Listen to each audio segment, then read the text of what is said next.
The moment the lawyer said my name was not in the will, my daughter smiled. Not a shocked smile, not a polite one. A satisfied smile, the kind you wear when something you planned for a long time finally works. I remember the exact sound the air conditioner made in that office.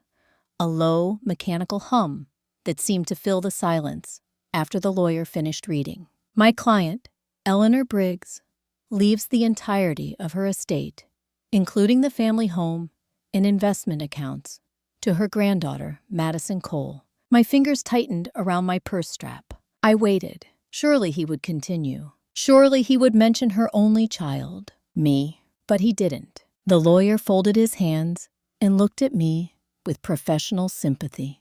That concludes the will. The room felt suddenly smaller, hotter, like the oxygen had been quietly removed while I wasn't looking. My name is Linda Carver. I am 61 years old, and until that afternoon, I believed I understood betrayal.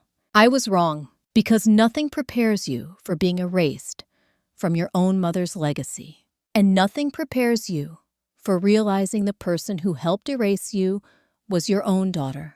Madison shifted in her chair, crossing her legs slowly. She wore a cream-tailored suit, her blonde hair perfectly styled, her posture confident and relaxed. She looked like someone attending a business meeting, not a family member hearing a will. "I know this must be the lot to process," she said softly. Her voice sounded gentle, concerned, but her eyes told a different story. They held relief, not surprise. Relief. That was the moment I knew. This hadn't just happened. It had been arranged. But to understand why my own daughter would quietly cut me out of my mother's inheritance, you need to understand the history that led to that lawyer's office. Because betrayal rarely begins in a single moment. It grows slowly, quietly, often disguised as love. I was born in 1963 in Scranton, Pennsylvania. My parents owned a small hardware store that had been in our family for 3 generations. My father believed in hard work above all else. My mother, Eleanor, believed in appearances. She valued stability, reputation, and control. She liked things orderly, predictable, and she liked people who made her look successful. I was not that kind of child. I was practical, independent, and uninterested in social climbing. I married young at 24 to a man named Robert Carver, a mechanic who had grease permanently embedded in his fingernails. My mother never approved. "He's stable," she would say politely to friends. But when we were alone, her tone changed. "You married beneath your potential." Still, Robert and I built a good life. We had one daughter, Madison, when I was 28. For years, my relationship with my mother remained strained, but manageable. We saw each other during holidays. We maintained polite distance. Everything changed after Robert died. He had a stroke at 53, sudden and devastating. One morning, he was drinking coffee at our kitchen table. By evening, he was gone. I was 49 years old, suddenly a widow, suddenly alone, suddenly financially vulnerable. That was when my mother stepped in, not with warmth, but with control. "You can't manage on your own," she told me flatly. She insisted I move into the family home temporarily while I got back on my feet. I resisted at first, but grief makes you tired, and exhaustion makes you accept help you would normally refuse. So I moved in, and that decision changed everything. At first, it seemed practical. I handled household responsibilities. I helped manage her medical appointments as she aged. I maintained the property.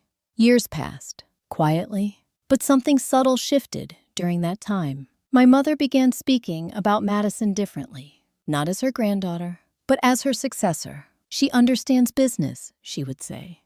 "She has ambition." Madison had become a corporate consultant in Chicago. She dressed sharply, spoke confidently, and moved comfortably in the world my mother admired.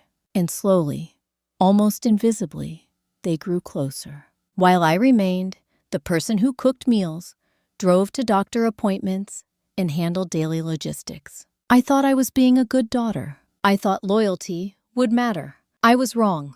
Because while I was caring for my mother in her final years, something else was happening behind my back. Conversations, meetings, legal changes, and by the time I sat in that lawyer's office, listening to my name disappear from her will, the plan had already been completed. The real shock, however, was not losing the inheritance. It was realizing how calmly Madison accepted it, because that calmness meant she had known for a long time. And as I left that office, clutching my purse with trembling hands, I understood something with painful clarity.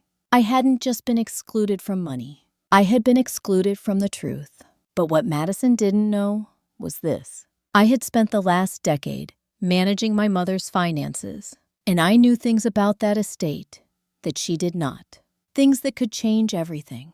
The first time I realized my daughter had been keeping secrets from me was 2 years before my mother died. It happened during a Thanksgiving dinner that seemed perfectly ordinary at the time. My mother's dining room always smelled faintly of lemon polish and pot roast. That night, the table was set with her best china, the one she only used when she wanted to impress someone. Madison sat across from me, scrolling briefly through her phone between bites of food. She looked tired, but not in the way people look when they're overworked. She looked distracted, like her mind was somewhere else entirely. So I said, trying to keep the conversation light, "How long are you staying this time?" "Just the weekend," she replied quickly. My mother Eleanor interjected before I could respond. "Madison has meetings," she said. Her tone held unmistakable pride. "Important meetings." I frowned slightly. "What kind of meetings?" Madison glanced at my mother before answering. "Consulting work," she said casually. Her voice was too casual. It carried the same tone she used when she was a teenager, hiding something trivial. I noticed it immediately, but I didn't push, because at that time, I still believed our relationship was built on trust. Later that evening, after dinner, I went upstairs to bring down extra blankets from the linen closet. As I passed my mother's study, I heard voices, low, serious. I paused, not intentionally eavesdropping, just reacting to instinct. "The transfer needs to happen before the end of the fiscal year," Madison was saying. My stomach tightened. "Transfer," my mother responded in a tone I had never heard her use with me. "Confidential, collaborative." "That lawyer assured me everything would remain private," Eleanor said. "Your mother doesn't need to worry about these details." The words hit me like a cold splash of water. "Your mother doesn't need to worry." I stood frozen in the hallway, my hand gripping the banister. They were talking about me, my own daughter and my own mother, speaking about me as if I were an outsider, a problem to be managed. Not family. I should have walked in then, should have confronted them immediately. But something held me back. Fear, not of losing money, but of losing the illusion that my family was still intact. So I stepped quietly away, pretended I had heard nothing. That was the first mistake, because silence allows secrets to grow. Over the next 2 years, I noticed more small things. Madison visiting my mother without telling me. Private phone calls that ended abruptly when I entered the room. Documents that disappeared from the filing cabinet. I asked questions occasionally, but I was always given the same answer. "It's just business matters," my mother would say. "Nothing for you to worry about." And I wanted to believe that. I wanted to believe my daughter would never intentionally deceive me. Because mothers carry a deep, stubborn hope, even when evidence suggests otherwise. Then came the Christmas before my mother died. That night, Madison stayed late after dinner. We sat in the living room while my mother rested upstairs. The tree lights cast soft reflections on the windows. For a moment, everything felt peaceful, until Madison said something that changed everything. "You should think about downsizing," she said suddenly. I looked at her in surprise. "Why would I do that?" "When Grandma passes," she said carefully, "maintaining this house alone will be too much." Her words carried an assumption that startled me, an assumption that I would not be staying. "That's not your decision to make," I replied calmly. She looked down briefly. "I'm just thinking practically." There was a pause. Then she added quietly, "The future is already arranged."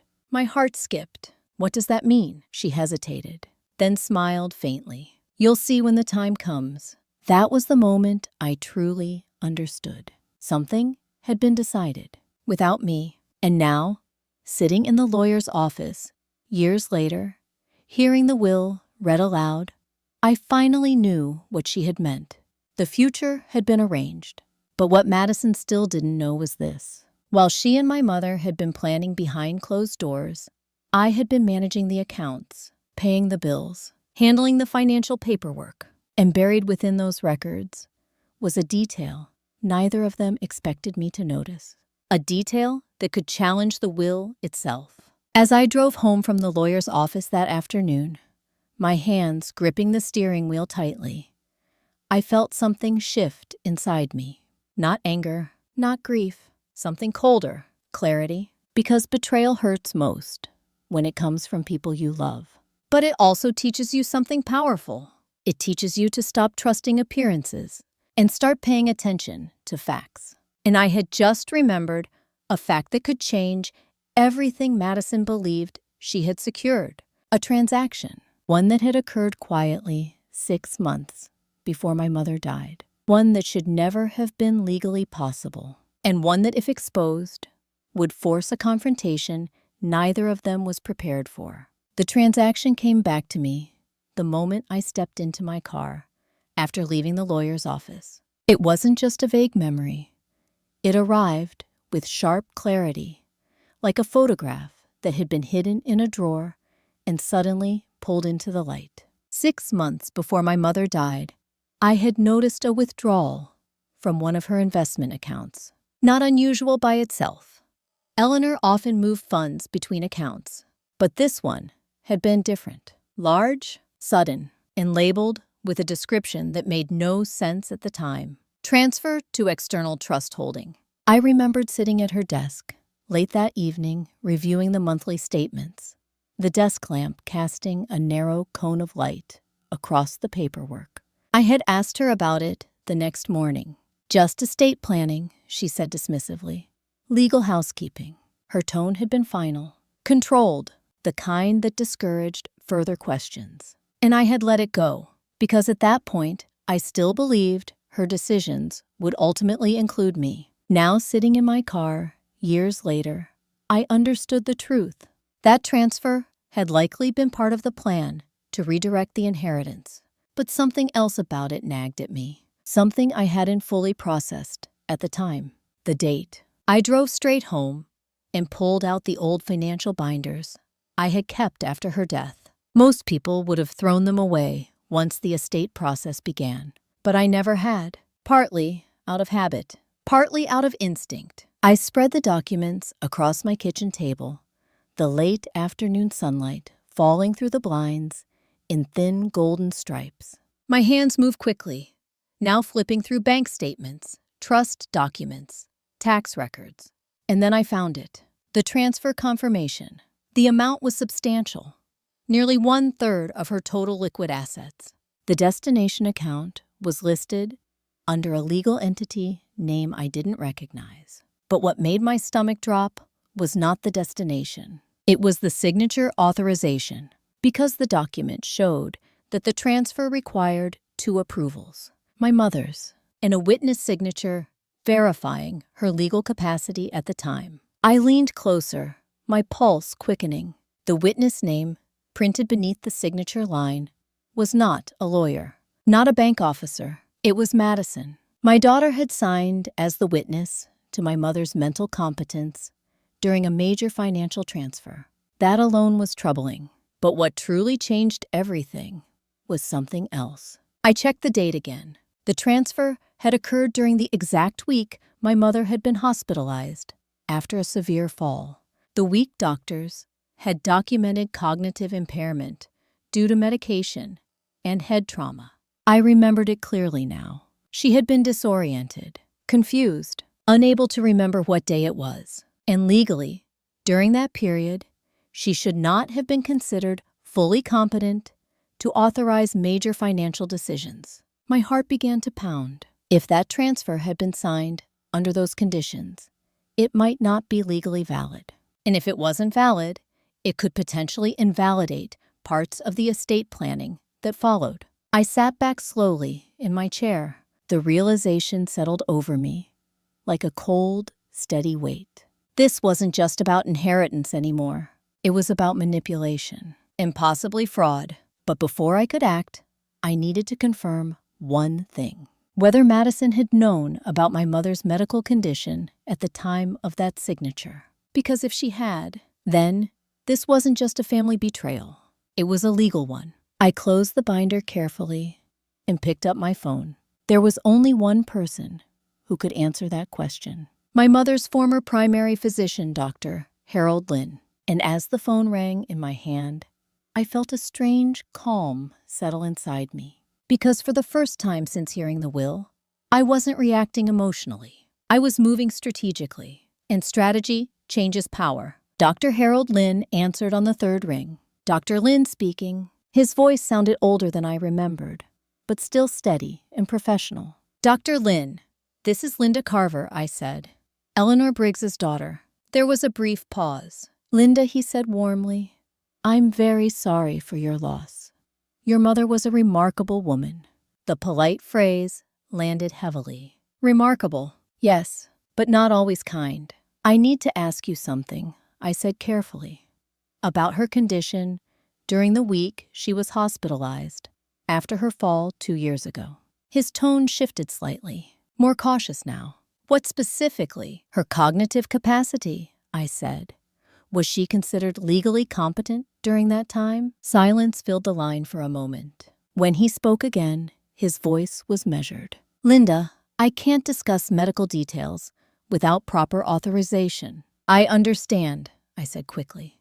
But this involves a potential legal issue related to her estate. He exhaled softly. What I can tell you generally, he said, is that during that week, your mother experienced significant confusion due to both head trauma and medication.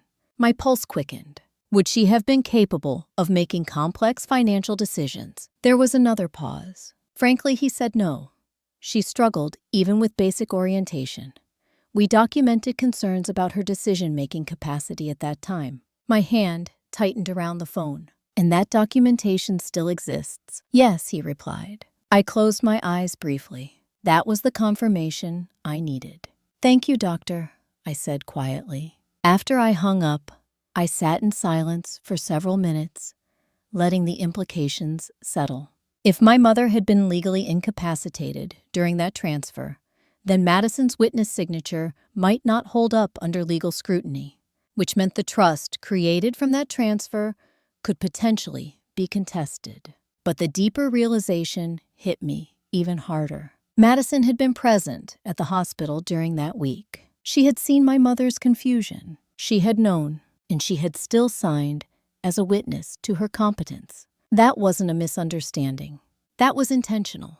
A slow, cold anger began to replace the grief that had consumed me since the will reading. Not explosive anger, something quieter, sharper, because this wasn't just about money. It was about being deliberately excluded through manipulation. I stood and walked to the window, watching the late afternoon traffic move along the street. For years, I had believed Madison's distance from me was simply generational difference. Different values, different lifestyles. Now I saw it clearly. It had been something else entirely. Favoritism cultivated by my mother, encouraged by ambition, and sealed by secrecy. But what Madison didn't know yet was this. I had not just been a daughter caring for an aging parent. I had also been the person managing every financial detail, which meant I knew where every account was held, every trust document filed, every legal contact used. And more importantly, I knew exactly which estate attorney had handled the transfer that created the trust. His name was Robert Gaines, a senior partner at a firm specializing in high net worth estate planning, a man who had always insisted on strict legal compliance. If he had overseen that transfer while my mother was medically incapacitated, it would raise serious professional concerns. which meant he had a strong incentive to investigate the situation thoroughly. I walked back to the table, picked up the transfer document again, and stared at Madison's signature. Her handwriting looked confident, decisive, certain. She had believed this step secured her future. But she had made one critical mistake. She assumed I would never look closely, never question, never fight back. She had underestimated something fundamental. Silence is not the same as weakness. And as I reached for my phone to call Robert Gaines's office, I felt the balance of power begin to shift for the first time since the will reading. Because the truth, once uncovered, has its own momentum. And I was about to set that momentum in motion. Robert Gaines remembered me immediately. His voice on the phone carried the calm authority of someone who had spent decades managing wealthy families and their complicated secrets. "Mrs. Carver," he said, "I was sorry to hear about Eleanor. She was a formidable client." Formidable, that word again. I wondered how many people had used it instead of something more honest. "I need to discuss a transfer that occurred 6 months before her death," I said carefully. "The trust account labeled Meridian Holdings." There was a pause on the line, not long, but long enough to tell me he knew exactly what I was talking about. "Yes," he said slowly, "I recall that transaction. I have reason to believe," I continued, forcing my voice to remain steady, "that it may have been authorized while my mother was medically incapacitated." Silence fell. When he spoke again, his tone had changed. It was no longer polite. It was professional, serious. "That would be a very significant concern," he said. "What evidence do you have?" I described the hospital records, the doctor's confirmation of her cognitive impairment, and the timeline of the transfer. I could almost hear him leaning forward in his chair. "Mrs. Carver," he said finally, "if what you're describing is accurate, then the validity of that trust could indeed be challenged." My chest tightened. "On what grounds?" "Undue influence," he replied, "and potentially improper witness certification." The words landed heavily. Undue influence, a legal term that meant manipulation, control, exploitation of vulnerability. "And what would that mean for the estate?" I asked quietly. "It could mean," he said carefully, "that the assets within that trust would revert to the original estate structure, which meant they would no longer automatically belong to Madison." I closed my eyes briefly, not out of relief, but out of clarity, because for the first time since the will reading, I understood something important. This was no longer just a personal betrayal. It was a legal confrontation. "I need to review the original documentation," he continued. "Would you be willing to meet in person?" "Yes," I said immediately. "Then come to my office tomorrow morning." After the call ended, I sat at the kitchen table, staring at the paperwork spread before me. My hands trembled slightly, not from fear, from the magnitude of what was unfolding. Because if the trust was invalidated, it wouldn't just affect the money. It would expose the truth about what Madison had done, about how the inheritance had been secured, and about how far she had gone to exclude me. That night, I barely slept. Memories surfaced in sharp, painful flashes. Madison as a little girl, running into my arms after school. Her first day of college, the proud smile she wore when she landed her first corporate job. I had believed our bond was unbreakable, that no matter how different our lives became, we would always remain loyal to each other. Now, I saw how naive that belief had been, because loyalty cannot survive where secrecy and ambition replace trust. The next morning, as I drove toward Robert Gaines's office, I felt a strange mix of emotions. Grief, resolve, and something I hadn't felt in a long time. Strength, because I was no longer reacting. I was acting, and action changes everything. Robert Gaines's office occupied the top floor of a downtown building with wide glass windows overlooking the city. The reception area smelled faintly of leather and polished wood.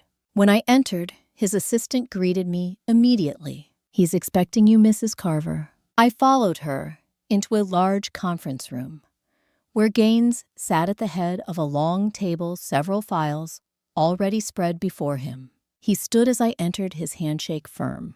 "Thank you for coming," he said. I sat across from him, my eyes drawn to the open file labeled Meridian Holdings Trust. "I've reviewed the original transfer documentation," he began, "and I need to ask you a few specific questions." I nodded. "Was your mother ever declared legally incompetent?" "No," I replied.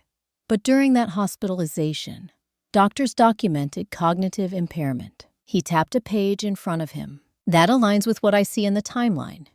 The transfer occurred during her hospital stay."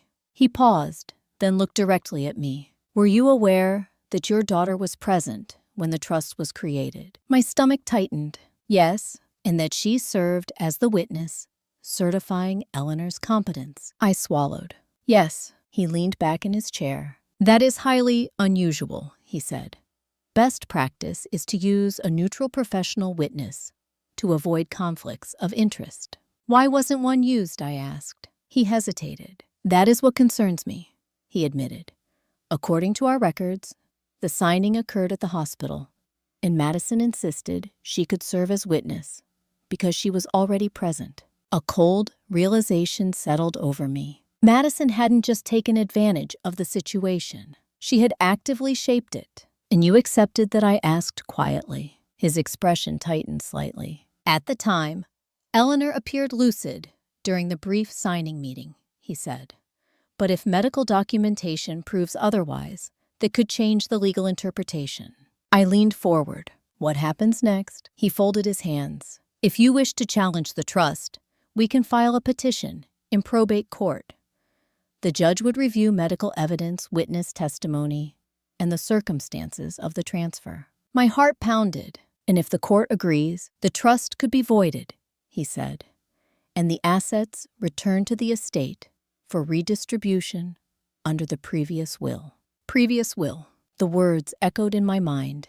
Before the trust transfer, my mother's earlier will had divided the estate equally between Madison and me, which meant everything could change. But Gaines's next words shifted the emotional weight of the moment. "You should understand," he said carefully, "that this process will likely cause significant conflict within your family."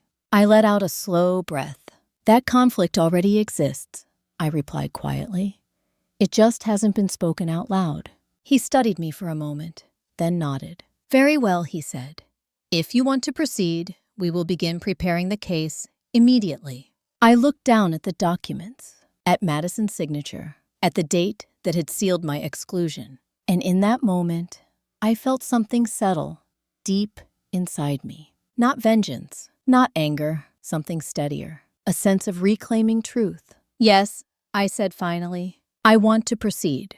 As Gaines began outlining the legal steps ahead, I realized something important. This confrontation was no longer just about inheritance. It was about accountability, because secrets can remain buried for years. But once exposed, they demand acknowledgement. And for the first time since hearing the will read aloud, I knew exactly what would happen next. Madison would have to face the truth, not in private, not in whispers, but in a courtroom, where evidence, not appearances, determines the outcome. And that realization marked the true beginning of the confrontation neither of us had ever imagined would come. Madison called me 3 days after the legal petition was filed. I knew it would happen.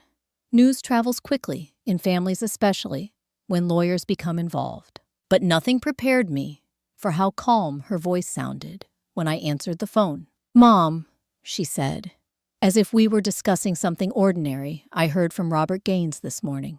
I didn't respond immediately. Silence, I had learned, reveals more than words. "You're challenging the trust," she continued. "Yes," I said simply. Another pause followed. Not angry, not shocked, calculated. "You could have talked to me first," she said finally. Her tone carried a quiet accusation, as if I had violated some unspoken rule. I let out a slow breath. "I tried talking to you for years," I replied. "But you were never honest." Her exhale came sharp through the phone. "That's not fair." "No," I said calmly. "Then explain why you signed as witness while Grandma was cognitively impaired." The silence that followed was longer this time. Heavy. When she spoke again, her voice was tighter. She had moments of clarity. That's not what her medical records show, I said. Her breath caught slightly. And in that brief hesitation, I heard something for the first time. Uncertainty. Mom, she said more quietly, you don't understand how complicated things were. Then help me understand, I replied. There was a long pause, and when she finally spoke, her words came slowly. She was afraid, Madison said. Afraid you would mismanage the estate. The statement hit me like a physical blow. Mismanage, I repeated. She believed you lacked the business experience. To preserve what she built, Madison continued. She trusted me to protect it. Protect it. The word tasted bitter. I managed her finances for 10 years, I said quietly. I kept her accounts balanced, paid every bill, handled every legal filing. I know, she said softly, but she never saw that as strategic leadership. Her words revealed something painful. My mother had valued status over service, and Madison had inherited that same belief. She didn't want you to feel hurt, Madison added quickly. That's why she asked me to handle it discreetly. Discreetly. The word meant something very different now. It meant secrecy, manipulation, exclusion. Discretion is not the same as deception, I said. Madison's voice hardened slightly. You're risking destroying our family over this. The accusation landed heavily, but this time it didn't shake me. The family was already damaged, I replied quietly. You just didn't want to acknowledge it. There was no immediate response. When she spoke again, her voice carried something new. Fear. If the court voids the trust, she said, everything will become public. Yes, I said, and you're okay with that. I thought about it for a moment, about the years of silence, the hidden conversations, the quiet erasure. Yes, I said finally, because truth matters more than comfort. She ended the call without saying goodbye. And as I set my phone down, I felt something shift inside me. Not sadness, not relief, clarity. Because for the first time, Madison and I had spoken honestly about what had happened. And that honesty had revealed the real issue. This had never been about money. It had been about control. And now that control was about to be challenged in a place where influence meant nothing. A courtroom. The first court hearing took place 2 months later. It was held in a quiet probate courtroom with high ceilings and polished wooden benches that echoed every footstep. Madison sat across the room from me, beside her attorney. She looked composed, professional, dressed in a navy suit that projected confidence. But when our eyes met briefly, I saw something different beneath the surface. Tension, not guilt, not yet, but tension. The judge, an older woman with silver hair and sharp eyes, reviewed the initial filings carefully before speaking.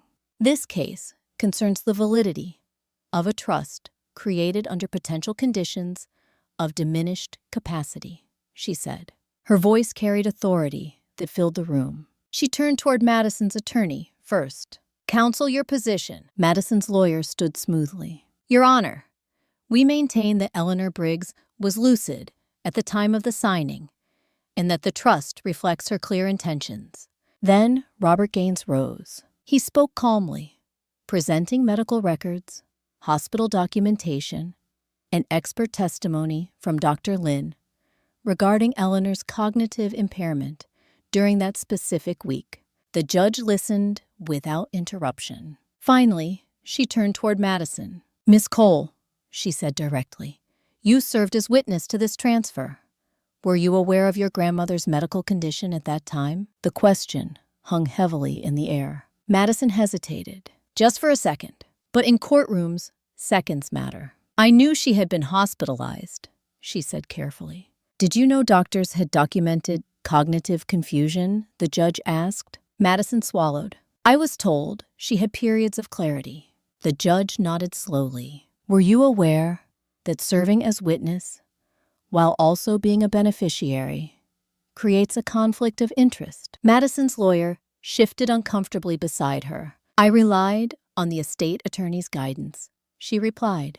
The judge made a note. Then she looked at Robert Gaines. Mr. Gaines, why was an independent witness not used? The question landed like a stone. He hesitated. A professional oversight, Your Honor, he admitted. The courtroom fell silent. Professional oversight. Those two words carried enormous weight because they acknowledged a procedural failure that could invalidate the trust entirely. The judge leaned back slightly. Given the medical evidence and the conflict of interest, this court will require a full evidentiary review before determining the trust's validity. She paused. In the meantime, the assets within Meridian Holdings Trust are to be frozen pending final judgment. A quiet murmur rippled through the room. Frozen, which meant Madison no longer had access to the inheritance she believed was secure. As the hearing concluded, Madison stood slowly, her face pale for the first time since this process began. She didn't look at me, but I could see the change. The certainty she once carried had cracked, because the narrative she and my mother had constructed in private was now being examined publicly, not through emotion, but through evidence. As I left the courtroom, I felt something unexpected. Not triumph, not satisfaction, something deeper. A quiet restoration of balance. Because the truth was no longer hidden. It was now moving forward with its own momentum. And once truth enters a courtroom, it cannot be contained, only revealed. The freezing of the trust changed everything almost overnight. Not just legally, emotionally. Because for the first time since my mother died, Madison no longer controlled the narrative. She no longer spoke from a position of certainty. And that shift became clear the following week when she showed up at my door unannounced. I opened it to find her standing on the porch, her posture stiff, her eyes tired in a way I had never seen before. She looked smaller somehow, not physically, but in presence. "Can we talk?" she asked quietly. I stepped aside to let her in. We sat across from each other at the same kitchen table, where I had spent countless evenings reviewing my mother's financial records. For a moment, neither of us spoke. Finally, she broke the silence. "I didn't think it would go this far," she admitted. Her voice lacked its usual polish. "I thought the trust was secure," she continued, "that it was what Grandma truly wanted." I studied her face. "You mean what you believed she wanted?" I said gently. Her jaw tightened. "She told me repeatedly that she trusted me to preserve the family legacy," she said. "She said you weren't equipped to manage long-term investments." The old pain surfaced briefly, but this time it didn't overwhelm me because I understood something now. This wasn't just Madison's betrayal. It was the final chapter of my mother's lifelong favoritism. "She never valued quiet work," I said softly. "Only visible success." Madison looked down at her hands. "I thought I was protecting what she built," she whispered. "And in doing so," I replied, "you erased what I contributed." She didn't argue, because she couldn't. The truth had already been exposed. After a long silence, she asked the question I knew had been coming. "If the court voids the trust, what happens then?" I answered calmly. "The estate returns to the previous will." Her shoulders sank slightly, which meant she already knew what that will contained. Equal distribution between mother and daughter. "I didn't want it to become a competition between us," she said quietly. "But you made it one," I replied. Her eyes filled with something I hadn't seen before. Not anger, regret. "I thought strength meant securing control," she admitted.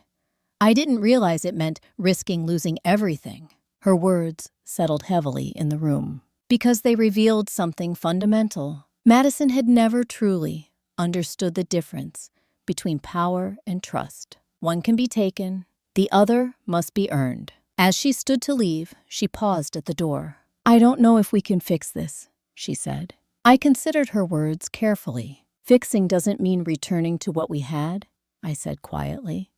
"It means building something honest." She nodded slowly. And for the first time since this conflict began, I saw uncertainty in her eyes, because she no longer knew how the story would end. And uncertainty changes people.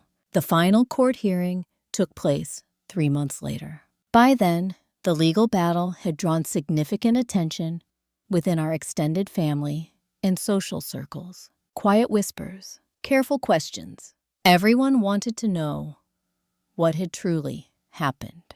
But in court, rumors mean nothing. Only evidence matters. The courtroom felt even quieter than before as the judge reviewed the final documentation. Medical testimony confirmed my mother's cognitive impairment during the week of the transfer. Expert witnesses explained how head trauma and medication affected her decision-making capacity. And Robert Gaines testified regarding the procedural irregularity of allowing a primary beneficiary to serve as witness. When Madison took the stand, she spoke clearly but cautiously. She described her grandmother's wishes, her belief that she was acting responsibly, her intention to protect the estate. But under cross-examination, one question changed everything. "Miss Cole," Robert Gaines asked, "were you aware that during the same week you witnessed the trust signing, your grandmother failed multiple cognitive assessment tests at the hospital?" Madison hesitated. The silence stretched. "Yes," she admitted quietly. "And did you inform the estate attorney of those medical findings before the signing?" Her hands tightened slightly on the witness stand. "No," she said. That single word carried enormous weight because it confirmed what had only been suspected before. She had withheld critical information. The judge listened without expression. Then she spoke calmly. "This court finds that the Meridian Holdings Trust was executed under conditions of diminished capacity and conflict of interest." Her words echoed clearly in the silent room. "Therefore, the trust is declared invalid." A faint murmur rippled through the courtroom. But the judge continued. "The assets contained within that trust are to be returned to the primary estate for redistribution under the previous will." Equal distribution. Justice. Not dramatic, not emotional, just balanced. As the hearing ended, Madison remained seated for a long moment staring at the floor. She did not cry. She did not protest. She simply absorbed the reality of what had happened. As I walked past her toward the exit, she looked up briefly. Our eyes met, and in that brief moment, I saw something that surprised me. Not resentment, not anger, understanding, because for the first time, she fully grasped what this conflict had never really been about. It had never been about inheritance. It had been about truth, and truth once acknowledged changes relationships forever. As I stepped outside into the cool afternoon air, I felt something settle deeply inside me. Not victory, not triumph, something quieter. Restoration, because after years of silence, the truth had finally been spoken out loud. And once truth is spoken, it cannot be undone, only accepted. The first Thanksgiving after the court ruling was the quietest one I had experienced in decades. Not tense, not hostile, just quiet in a way that felt unfamiliar. For years, holidays in my mother's house had carried an undercurrent of performance.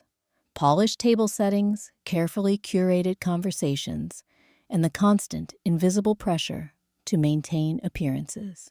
This year was different. The house was mine now. Legally, the estate had been divided equally, but I had chosen to keep the family home.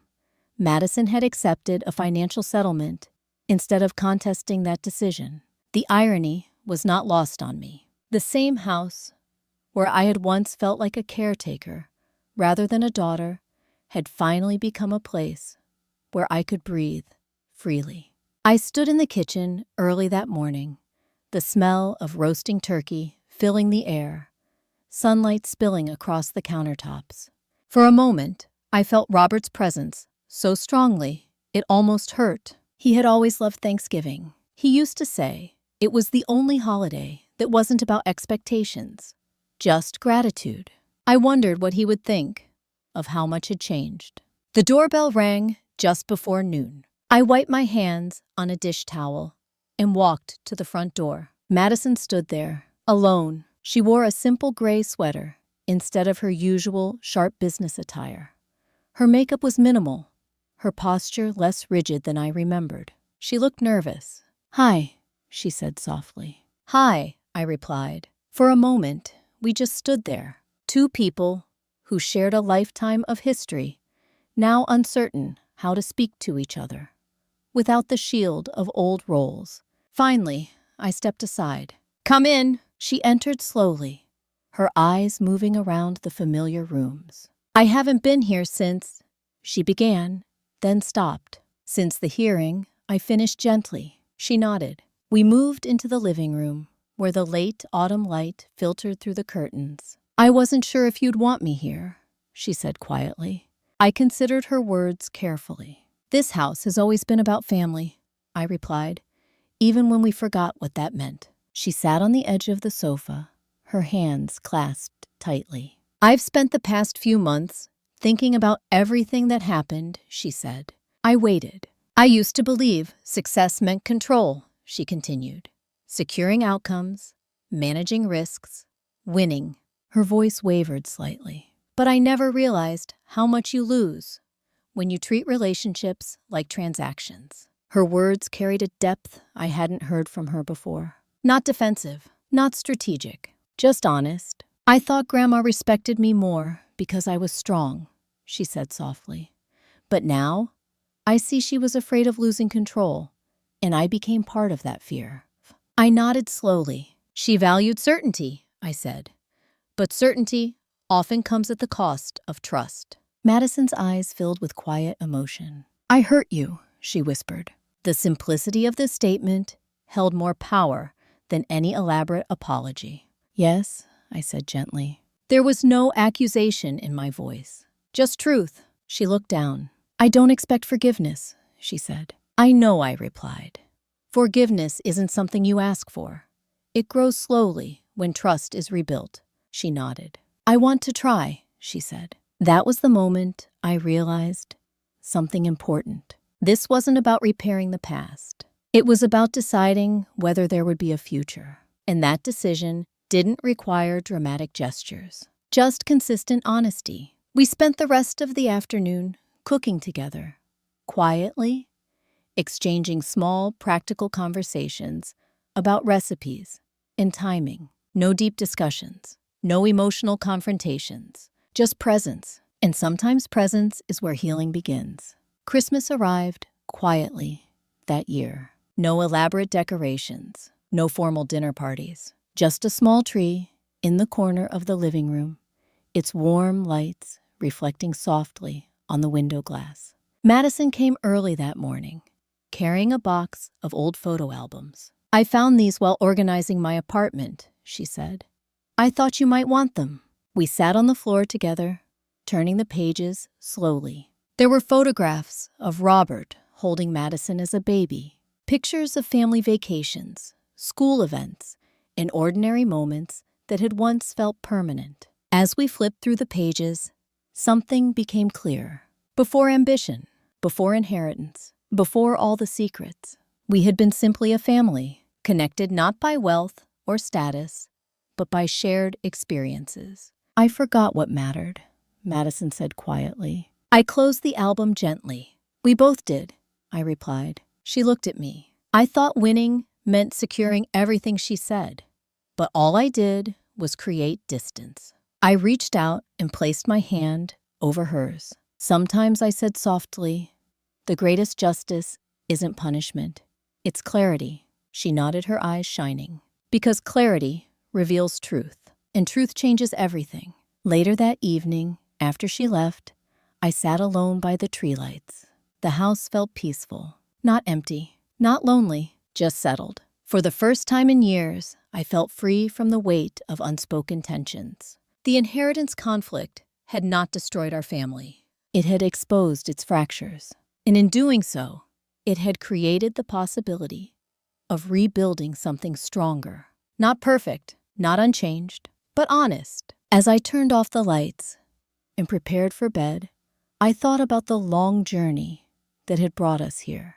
The betrayal, the courtroom confrontation, the painful truths that had surfaced, and the quiet restoration that followed. If there is one lesson I carry from all of it, it is this. Revenge does not always mean hurting someone back. Sometimes it means allowing the truth to stand so clearly that it reshapes the future. It means reclaiming your dignity without losing your humanity. And it means understanding that justice, when it arrives, often looks less like victory and more like balance. If this story resonated with you, if you have ever experienced betrayal, family drama, or the painful process of reclaiming your place in your own life, I would love to hear from you. Tell me where you are listening from. Share your thoughts. And if you would like to hear more stories about truth karma and the quiet strength of emotional revenge, don't forget to like, comment, and subscribe. Because sometimes the most powerful stories are the ones that remind us we are never truly alone.